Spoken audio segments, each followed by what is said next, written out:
YCP నేతలపై TDP యువ నాయకుడు మాజీ మంత్రి నారా లోకేష్ విమర్శలు గుప్పించారు. ముఖ్యంగా కాంగ్రెస్ పీసీసీ చీఫ్ వైఎస్ షర్మిలపై సోషల్ మీడియాలో పెడుతున్న పోస్టులపై నారా లోకేష్ ఆగ్రహం వ్యక్తం చేశారు.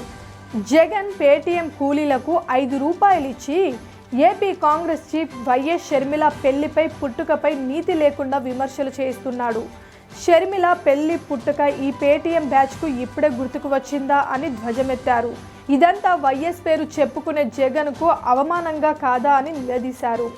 విజయనగరం జిల్లాలోని చీపురుపల్లి నియోజకవర్గంలో నిర్వహించిన శంకరావం సభలో నారా లోకేష్ మాట్లాడుతూ మంత్రి బొత్స సత్యనారాయణ కుటుంబంపై తీవ్ర విమర్శలు గుప్పించారు.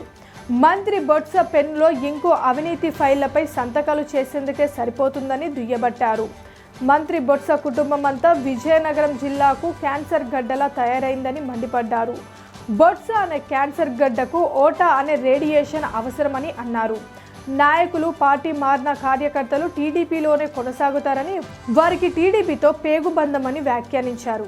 జగన్ ఓ 420, ఆయన సలహాదారులు 840, అధికారం ఉందని ఏకపక్షంగా వ్యవహరించిన వైసీపీ నేతలు అధికారుల పేర్లను రెడ్ బుక్లోకి రాస్తున్నారు.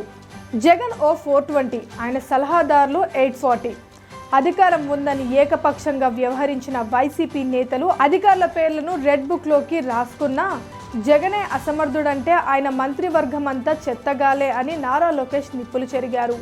టీడీపీ జనసేన ప్రభుత్వం ఏర్పడగానే వైసీపీ మంత్రుల అవినీతిపై అక్రమాలపై చర్యలు ప్రారంభిస్తామని, ప్రతి ఫైల్ను క్షుణ్ణంగా సమీక్షించి కటకటాల్లోకి నెడతామని వ్యాఖ్యానించారు.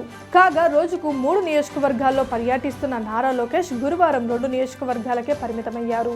Please subscribe Pragna media. Please like, share, subscribe to Pragna Media. Pragna Media, please do like, share and subscribe. Please subscribe to Pragna Media. Please like, share and comment if you like the video. Pragna Media.